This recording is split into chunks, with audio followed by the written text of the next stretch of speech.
Le dernier week-end d'avril, la première édition du Ptio Festival s'est déroulée à la Villa Tacchini. Organisé par la jeune association L'Homme Orchestre, cet événement est une plateforme d'expression pour les artistes de la région. On s'est dit c'est vraiment sympa de faire un petit festival, histoire de promouvoir un peu les groupes genevois, parce que c'est vrai que ces derniers temps c'est assez dur de trouver des concerts à Genève. Étant nous-mêmes musiciens, on s'est dit c'est vrai qu'il faudrait peut-être qu'on fasse quelque chose. Le principe, ce qui est aussi important, c'est vraiment d'avoir une grande tête d'affiche et deux groupes qui sont un peu plus petits, moins connus, pour aussi permettre justement la possibilité de jouer avec des grands groupes. Ça fait toujours plaisir de jouer avec des groupes qui sont bien connus. En effet, le festival désire avant tout mettre en avant les talents émergents de la scène musicale genevoise. Cette année, l'accent a été mis sur des groupes de rock et de reggae. On a décidé de faire 2 soirées diamétralement opposées.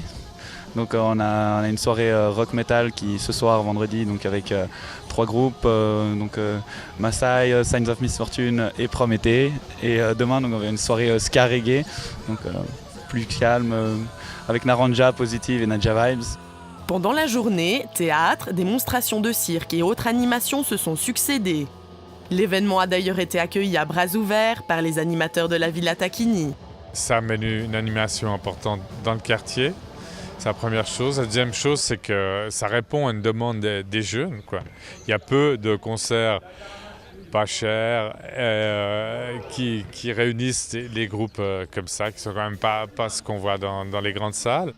L'organisation du Ptio Festival est magnifique, c'est bien fait. Ils ont vraiment fait les choses de façon très, très carrée.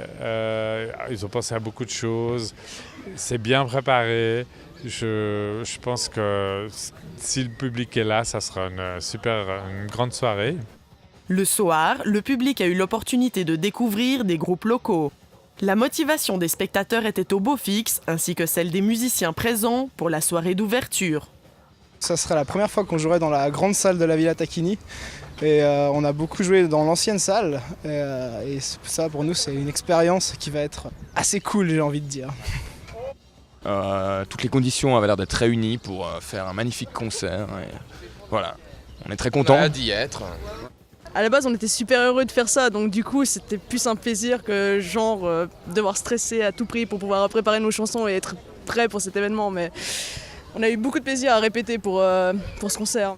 C'était pas mal de boulot, de répète, c'est tout. Mais au final, même s'il y a toujours le trac avant de rentrer sur scène, après on est là puis on s'amuse, quoi.